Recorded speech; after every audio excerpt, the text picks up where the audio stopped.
Hi, Catherine. Hey, Hi. How are you? I had a moment of panic when I couldn't find the link. Oh, no. Well, I hope I thought I sent it. Maybe I didn't send it. Who knows? Yeah, I didn't. Well, whatever. I have it now and we're here. So all good. Yay. Well, I am thrilled to connect with you. Yeah, So. I'm excited. And, I have to say, I listened to the podcast with the woman, I think she's from Great Britain. Yes. And there were so many parallels in our, sort of conversation and Awesome. just the things that she was, talking about. And I thought, well, isn't that interesting? Of all the ones I chose to listen to, That's what you're drawn to. Yeah. Awesome. I guess not a surprise, really. No, not at all. All right. Well, let's get started. Yeah, just don't ask me about my style icons. That is not, whoops. Yeah, that is. Oh, all right. Well, welcome back to the podcast. I'm here today with a fabulous guest, Catherine Ewing. Catherine is founder of Sacred Heart Alchemy, a spiritually focused woman's transformational. Let me start over. I have a really good editor. Catherine is founder. I know that bio is a mouthful. Yeah, that's okay. That's okay. Catherine Ewing is founder of Sacred Heart Alchemy. She is a spiritually focused women's transformational life coach and mentor, EFT practitioner, minister of spiritual peacemaking. I want to hear more on that. Psychotherapist and energy healing practitioner. A student of the mind-body-spirit connection for over 25 years and expert in trauma and loss. She is also a TEDx speaker, co-author of the book Incredible Life, and a workshop and retreat leader.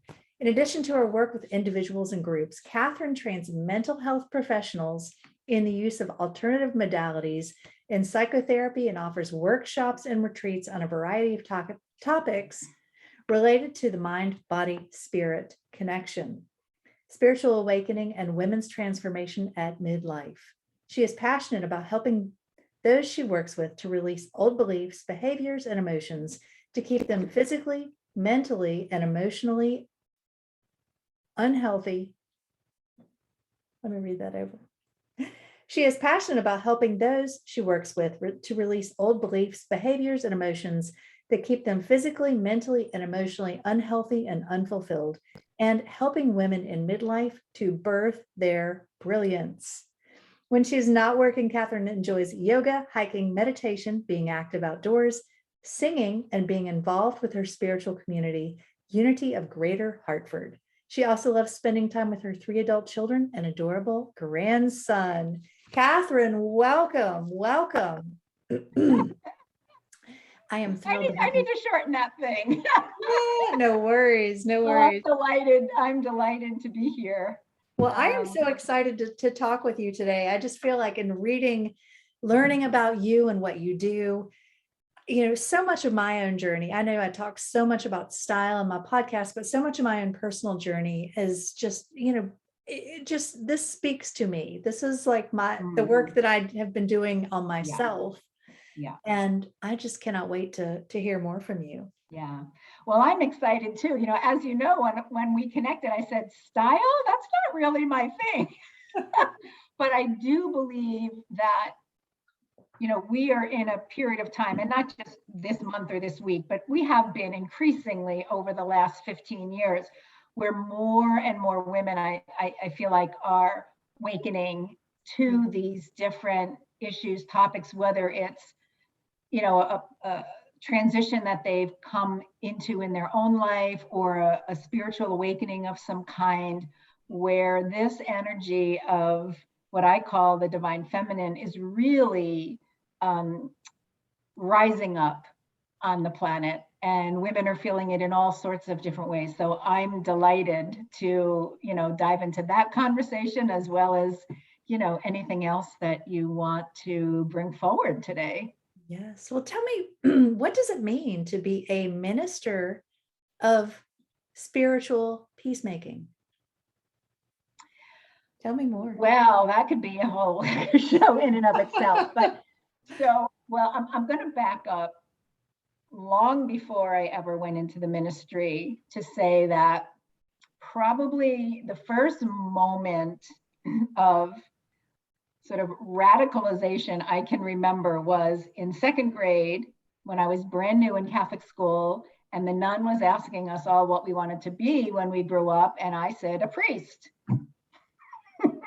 And clearly got the smackdown on that. Like, no, that's not happening. And so I think that I had a leaning towards spirituality, mysticism, not so much the dogma of any traditional religion, but more this mystical connection with something that I sensed was greater. Mm-hmm. And so, life went on, and I didn't become a priest, but years later, I felt a calling to do something, and I thought it was just to get another degree.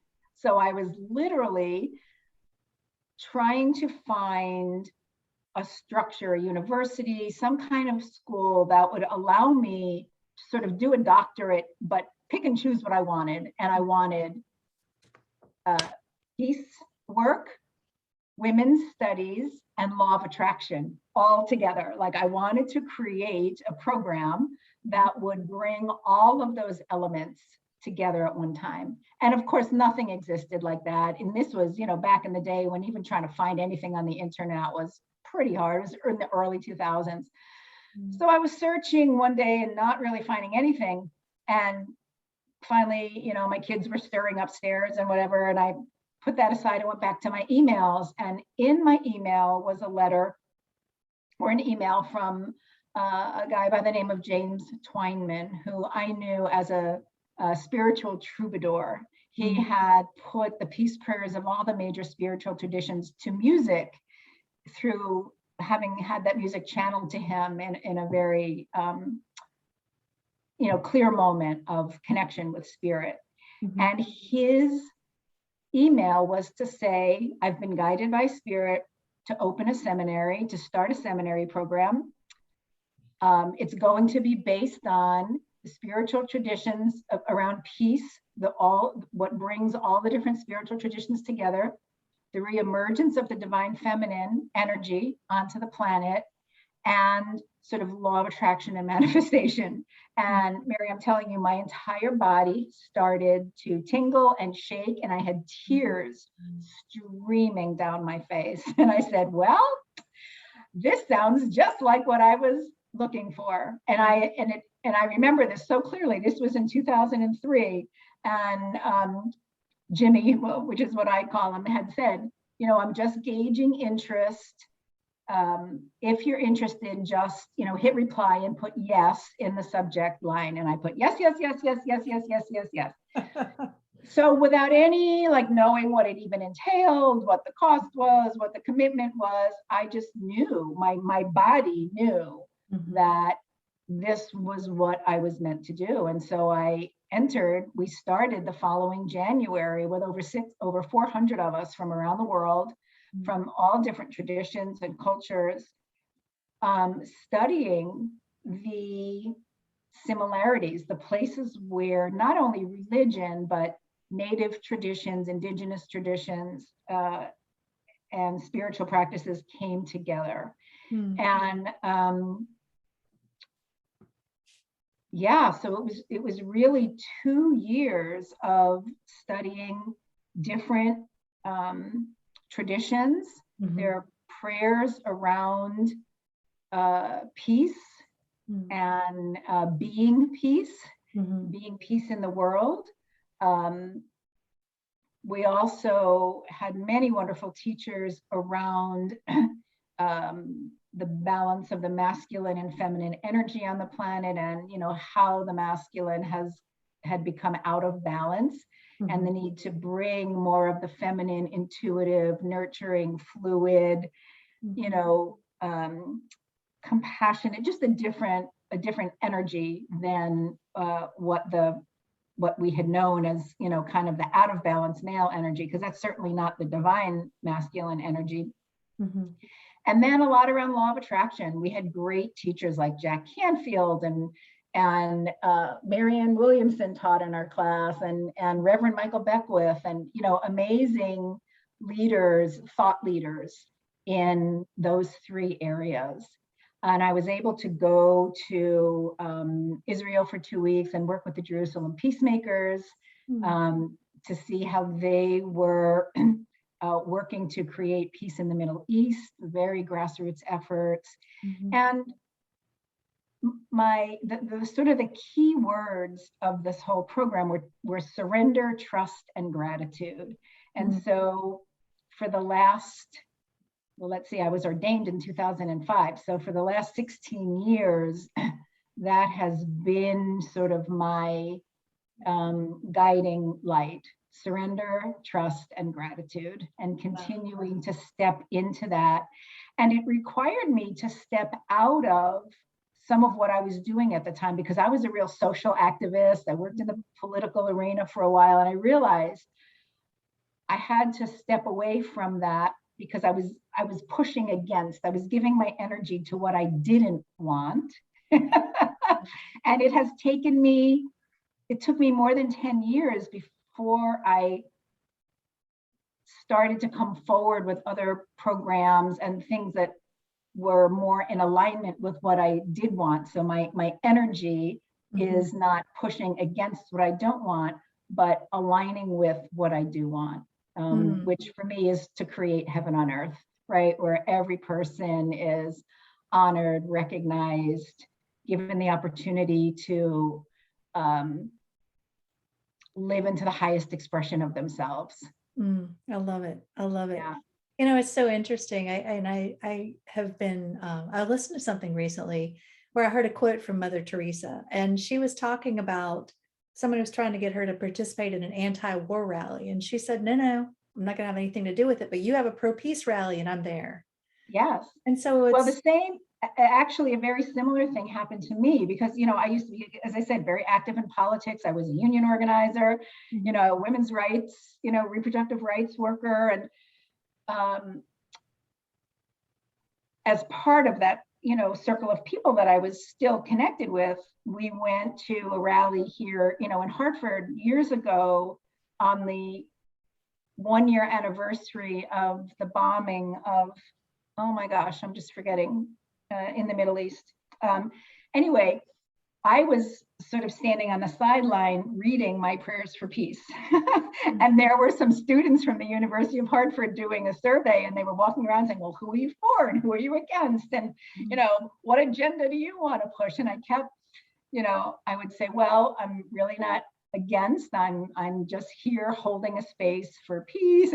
And they just couldn't wrap their heads around it. I'm sure. But that, thank you, Mother Teresa, because that's sort of that same energy. Yes. Whereas in the past, I would have been, and chanting and, pushing against and calling out the bad guys. And it's still a challenge in the climate that we're in today. Mm-hmm. It's not something that you master and then you're just, No, it's a daily challenge. In the conversations around politics or COVID or vaccinations, just all of it. Yes. How do I hold a space for listening, or opening to someone else's perspective, point of view? How do I not make that person wrong? How do I recognize that they have their own set of circumstances on their journey that has brought them to that particular point of view and position? Yes. And not add to the separation and the division. Mm-hmm. Absolutely. Yeah, it's absolutely, that's powerful. It's a work in progress. I'm a work in progress. I call it spiritual chutes and ladders. We are all works in progress. Sometimes we got the ladder up and then oh. Now, Catherine, you talk a lot about healing trauma. Yeah. Tell us what you mean by trauma and why you feel like that's so important. That's a really great question. Because there are so many different definitions of trauma. And I love what Dr. Gabor Mate, who is an expert in trauma, has to say about that. In fact, I led with this in my TED Talk, and he says, trauma isn't what happened to you. It's what happens inside of you as a result of what happened to you. So probably the simplest, way to explain that a little further is that two people can experience the same thing, and it can impact them very differently. So trauma is more what you make it mean. Is that what I hear you saying? It's more how you interpret. Yes. But the interpretation isn't simply in your mind, because everything is energy. So everything that you have experienced up until this point in this lifetime, and if you have a belief in other lifetimes, that's all part of your soul signature as well. So whatever is already present in our emotional body, in our energetic body, in the wiring of our neural circuitry around survival, everybody's experience is different. And so when there's an event outside of us, it's all going to get interpreted through that combination of mental, emotional, physical, neurological circuitry. So, I had an example where I was seeing a couple of clients who were actually in a car accident together, and they were similar in a lot of ways. They were about the same age. They were friends. One was driving, one wasn't. So that was a little bit different, but one had not been able to get back in a car since that accident. The other was fine, except when she was driving under certain conditions, in very sort of crowded highway conditions. So they each interpreted that experience from whatever belief systems and neural pathways their own brain had already organized around safety in the world. Because trauma is always when our sense of safety and survival has been threatened in some way, right? That fight or flight response. And so the more experiences we've had, particularly early on in life, because what science has shown us now is that our basic sense of ourselves, our sense of the world, what we can expect from it, whether we feel safe in it, whether our needs will be met, whether our desires will be considered, whether our opinion is valued, are all pretty much set in place by the time we're 6 or 7 years old. So, from the time literally we're in utero until that age when our brain is more developed into the beta brainwave state, we're like little sponges. We're just taking in everything from our environment, from our mother's mental and emotional and physical condition, from what's happening in her world, whether she's, in an unhealthy relationship, whether she feels shamed because of the pregnancy, right?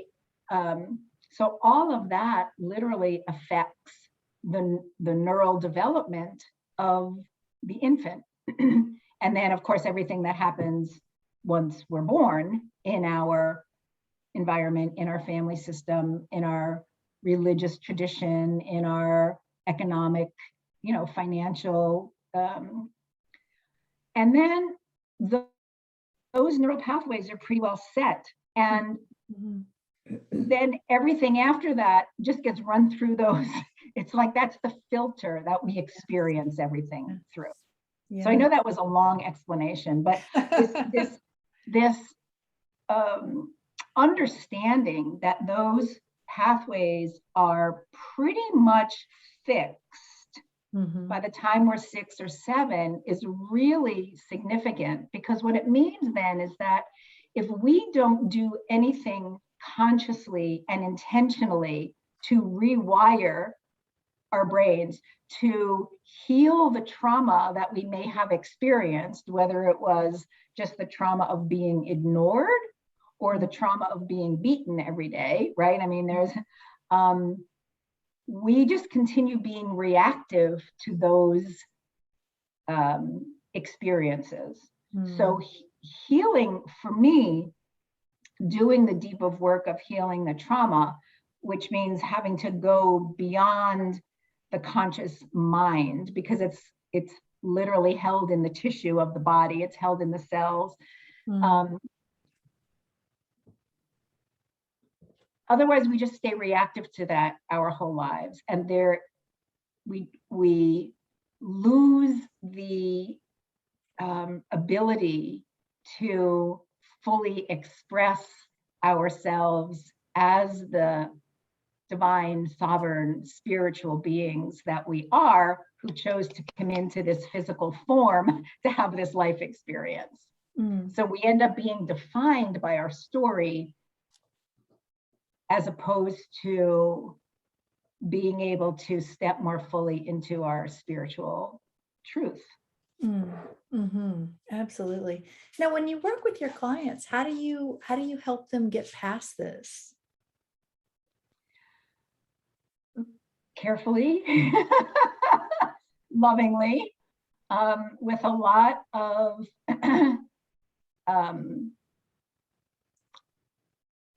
gratitude, really, for their courage to do this work. That's, for me, to create that container of safety where I can say, I see you, I hear you, I don't think you're crazy. I think that you've adapted some ways of living, surviving, that worked for you then, but are not working for you now. So that's sort of the container, right, within which we work. And then I use a lot of energy-based practices, calming practices, practices to calm the amygdala or the vagus nerve, so that we can actually begin to revisit some of those experiences that resulted in trauma Mhm. without overwhelming the nervous system, Mhm. without sending the person into a panic attack or a PTSD response. Mhm. Um, but I use a lot of tapping emotional freedom technique, Mhm. which is, otherwise called acupuncture without needles. Mhm. It's a modality that I learned in 2006 after about 10 years of serious work. I went through seminary all that time, got trained as an energy healer, right? Practiced many different kinds of energy healing modalities.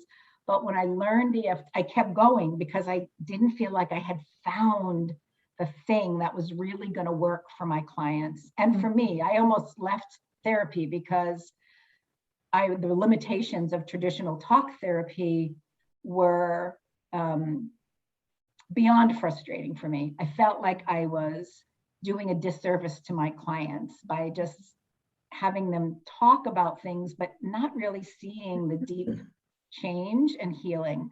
But when I learned EFT, it is the perfect blend of talk therapy because you do use words, there are things we say, we talk, and I ask people, how that feels in your body and what thoughts do you have about that and what emotions are coming up. So we kind of create a structure and then we start to move the energy while we're focused on a particular event or belief system or fear or anxiety response.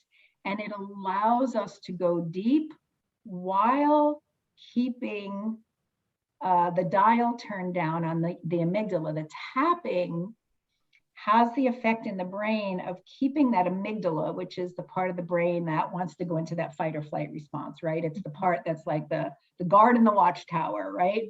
What's happening? What do I have to be careful of? What could possibly hurt me?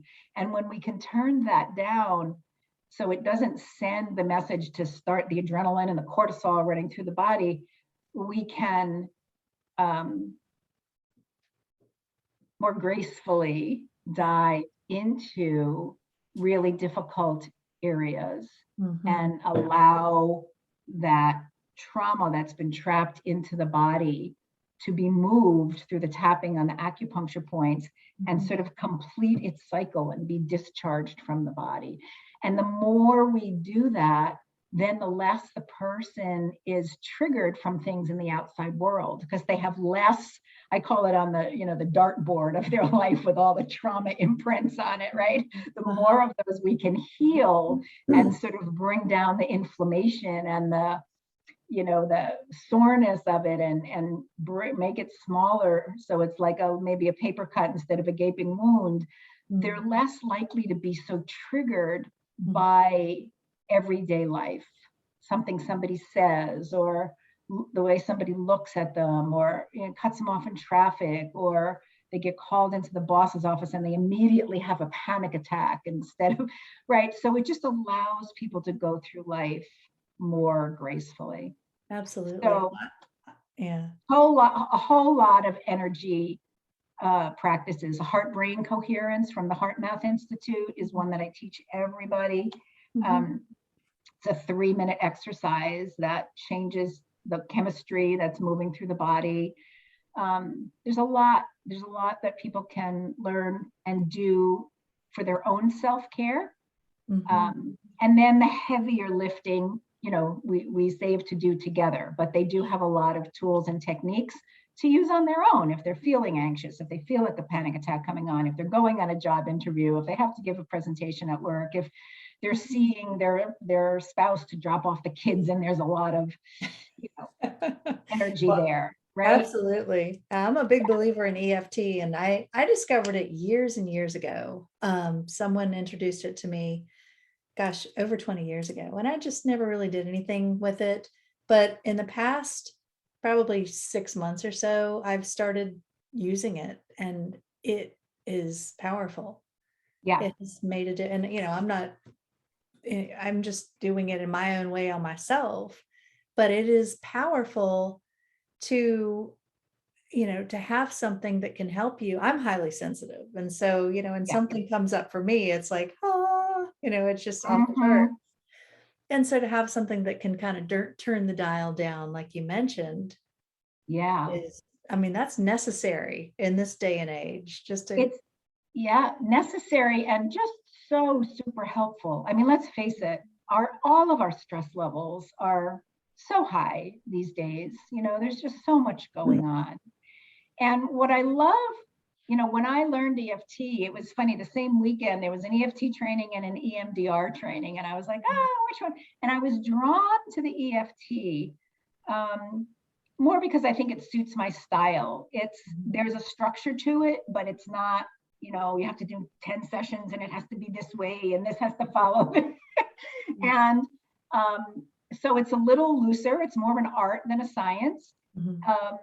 And also it's portable in the sense that clients can take it out of the office and use it on their own between sessions. And in EMDR, requires a trained facilitator, which I completely understand. But I was looking for something that could empower my clients, day to day, where they could tap on their anxiety or their fear or whatever might be coming up for them. And the longer you do it, I have had such profound spiritual experiences with clients doing tapping, or past life memories have come through, or in one case this brilliant, beautiful light shone down over somebody the whole time, and this is on Zoom. Wow. I won't go into it, but so it's much more than just this, it's this tapping thing. And, it really is a profound process. Absolutely. Now, you mentioned excuse me, you mentioned a connection between trauma and purpose. How do you think that comes into play for midlife women? So this is my theory. So, take it or leave it. But I believe that our souls come in with kind of a blueprint for what we're here to do. It's not just to get through life every day and make the best of it. I also think that our souls choose the perfect set of circumstances to be born into for us to grow into our purpose. And I'm hesitating because I think, we all sort of have a purpose of finding our highest expression and, and living in the highest truth of ourselves. I think generally that's a purpose for all of us. But then there is a more unique purpose, right, that each of us come in with. And so through those early life experiences, through the things that you've been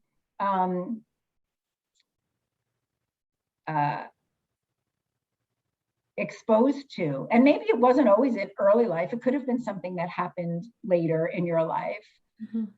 But I think the experiences that we go through, when we can then do the healing around that, we come out the other side often with a purpose that feels connected to what it is we may have been through.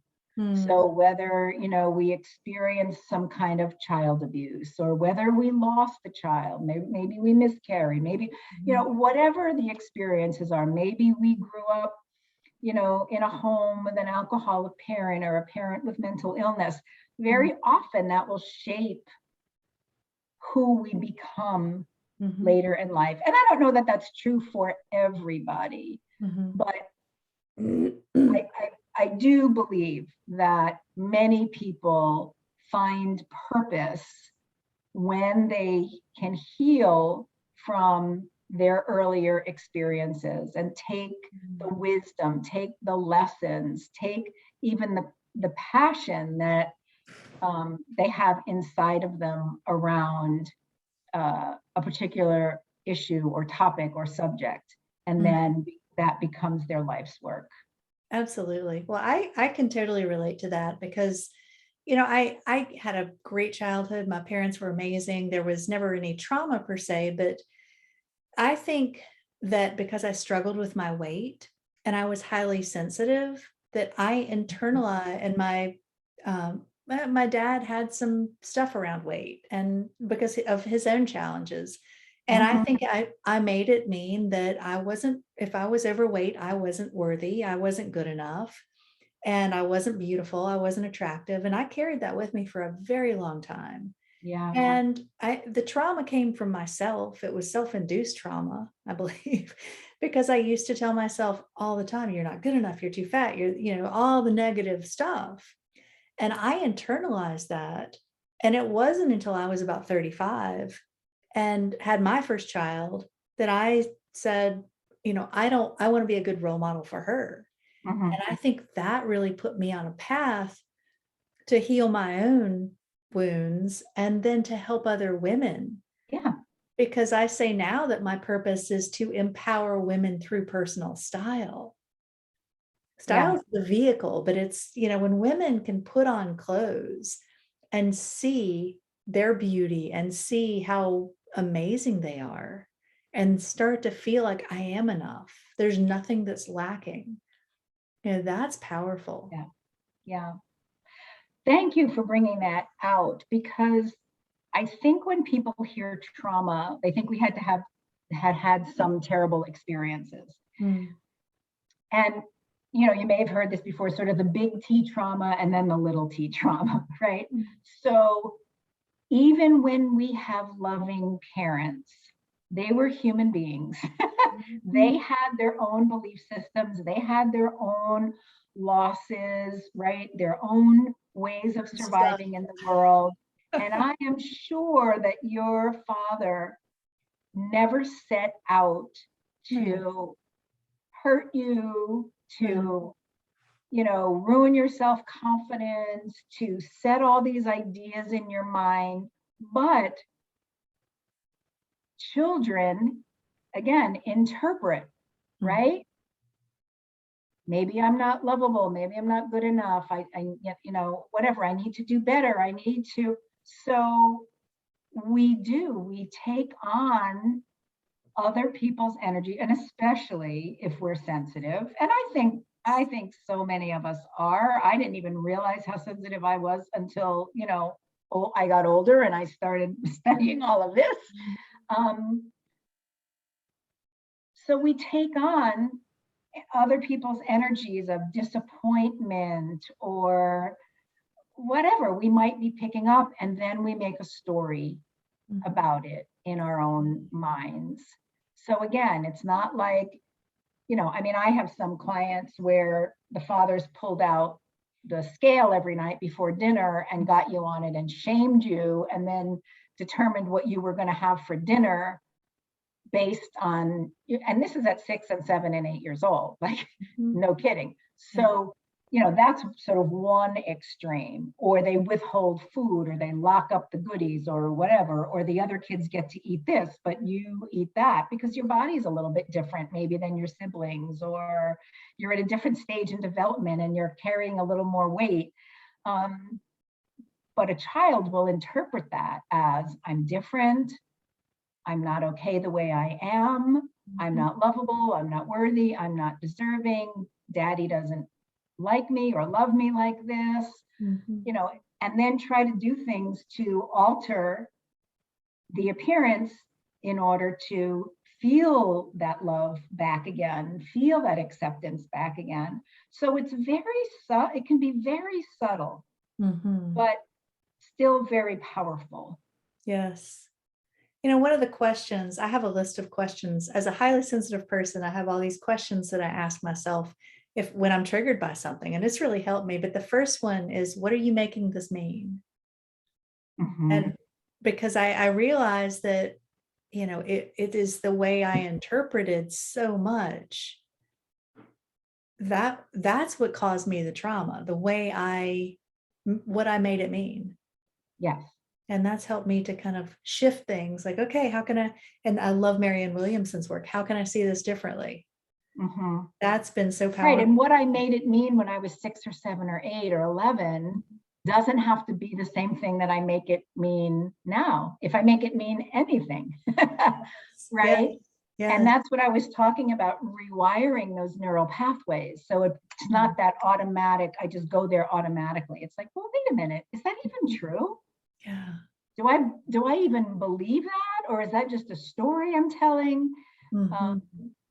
Yeah. Yes. Yeah. And I love what Marianne Williamson said in Return to Love. That book changed my life. Yeah. But one thing that she said that really struck me is the miracle is basically just a change in your perception. How can I see this differently? And I know when I ask myself, how can I see something differently? I'm not saying that the heals anything, but it can help has helped me to navigate life in a much easier way. Yeah. Well, it's a moment of awareness. It's a stepping back from the old programming, the automatic, programs and patterns and voices in our head. And the moment we step back and become the observer rather than the one who's caught in the mental construct, right? So that is healing in and of itself. It's the first step, the awareness, and then the ability to ask ourselves the question: is this really true? Can I tell a different story about this? Right? How is that serving me? Is it still serving me? We have to be able to do that to create some distance in order to allow any healing, to occur. Absolutely. Now, I know you talked about how we're living in a powerful time for awakening, healing, and transformation. What do you think makes this such a powerful time? And how can we step into it in a deeper way? Well, the short answer, and I'm going to do a disclaimer, I am not an astrologer, I am not a cosmologist, not any of those things, but I've been reading enough about this for the last 25 years, and I feel like I can offer the ascension for dummies sort of. We are in, as the Earth moves through its orbit, there's a 6,000 year cycle. And we are right now in a period where we are moving through this photon belt, where there is much more light energy coming onto the planet than there has been for centuries. And there's also long-term astrological alignments and all of that, but we are actually in the age of Aquarius as the fifth dimension. Let us know we were coming into, right? But it really is a point in time where, from the perspective of divine timing, light energy, where we have come as a humanity in our own evolution, that everything that has been hidden in the shadows, everything that has been in the dark, as the light comes in, it's being forced to the surface. So, I remember reading 20 years ago that we were going to come to this period of time where all of our major systems were going to collapse. So a new, more equitable, loving, balanced world could be built. So economics, education, medicine, finance, banking, religion. And I used to think, how in heaven's name is that all going to happen? Like, how can all of those systems collapse at the same time and then something new arise? And then we got halfway through COVID and I went, oh, wait a minute. This is happening right now. Like, we are in the middle of this literal breakdown of all of these systems that have been built on this foundation of, again, I want to say sort of, and you know, not anti-male, but out of balance, egoic masculine energy, power ahead, greed, you know, get to the top at all costs, right? Whatever we have to do to the earth, whatever we do to the environment, whatever we do to, you know, other people, you know, this push, this very linear, you know, we got to get from here to here. That has brought us to the brink of, you know, near disaster in almost every realm you can imagine. And part of the reemergence of the divine feminine has also been sort of predicted, if you will, to be starting around the year 2000. So we sort of knew that was coming, and it's, you know, the feminine, the divine feminine energy that has been sort of pushed down or back, however you want to say it, is now, you know, we see it with Me Too. We see it with, you know, all the things where, you know, we see with women coming forward in all these different arenas, right? Political, sports, you know, and we're also noticing, like, as I mentioned before, more of us saying, wait a minute, this push hard, get ahead at no cost is just not working.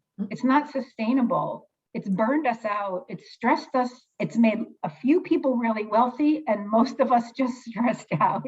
Yes. And we've got to find a different way to do things. And this is where this, you know, rising of the divine feminine energy is going to bring that more into balance, where we're not having the ego be in charge of all the decisions, but allowing our intuition, right? Our inner knowing, our connection to spirit, to bubble up to the surface, where stepping out of jobs, relationships, situations that have not served us, so that we can create something that's more in alignment with what we're feeling called to.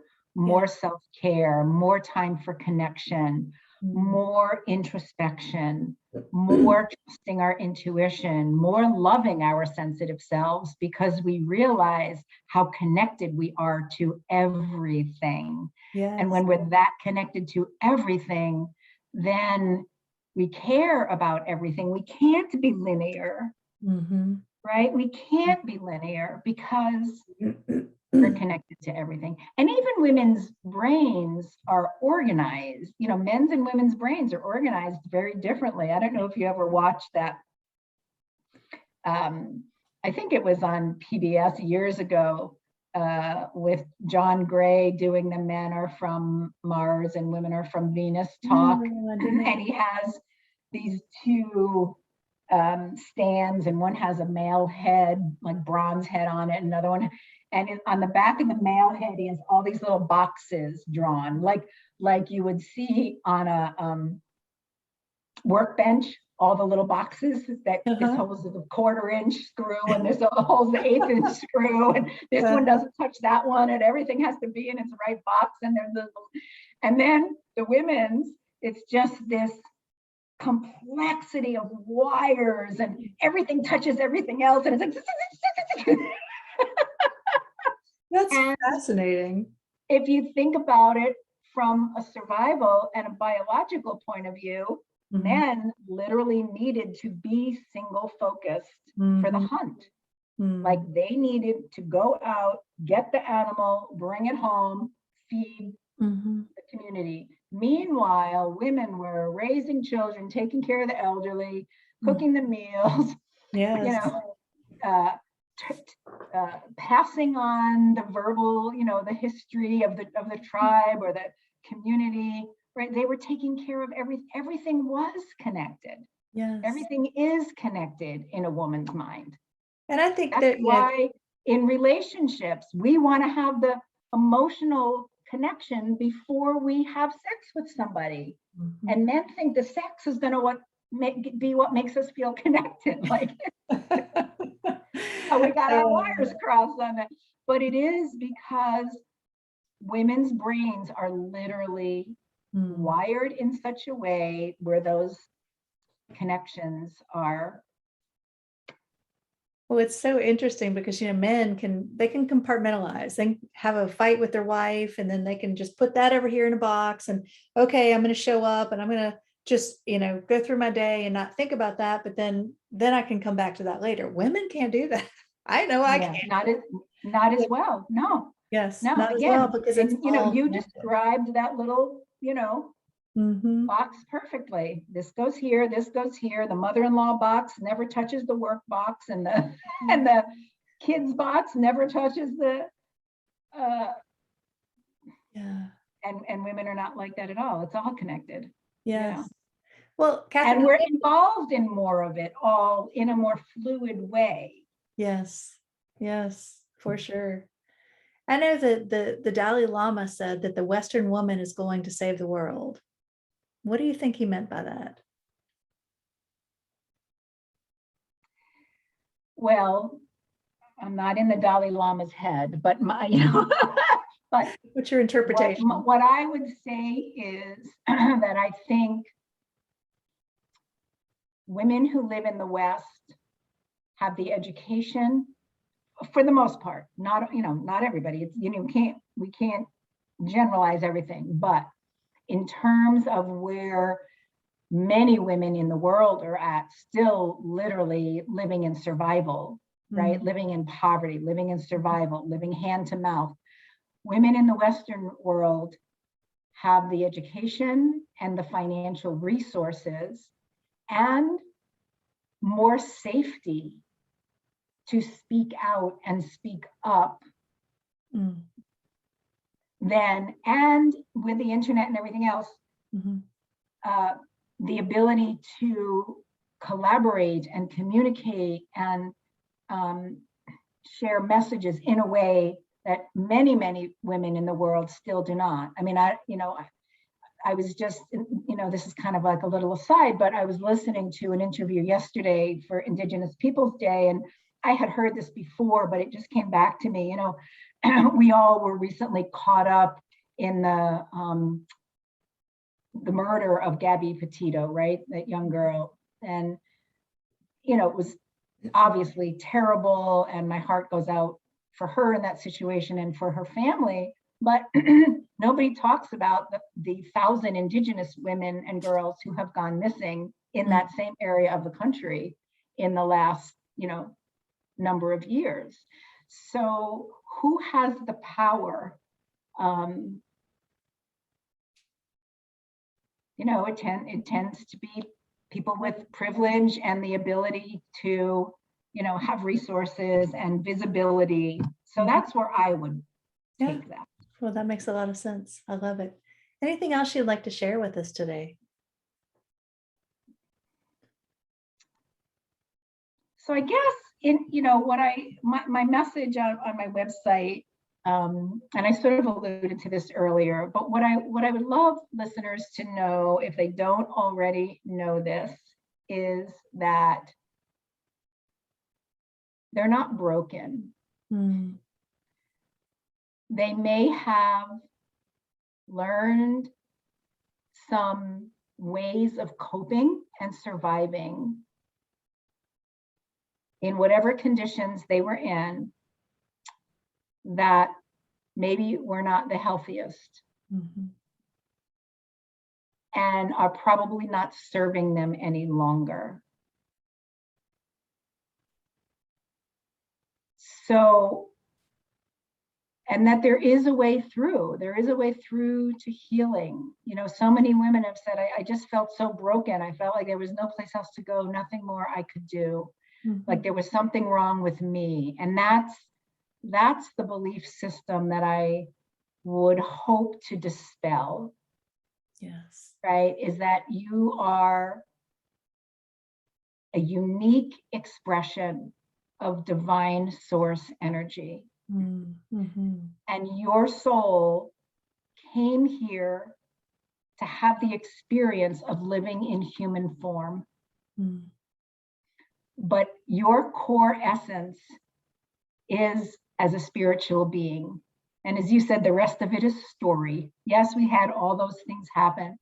So just know that at your very core, you are spirit in this, physical form. And that whatever you've been through, you have the capacity and the ability to heal and change and grow, into the highest expression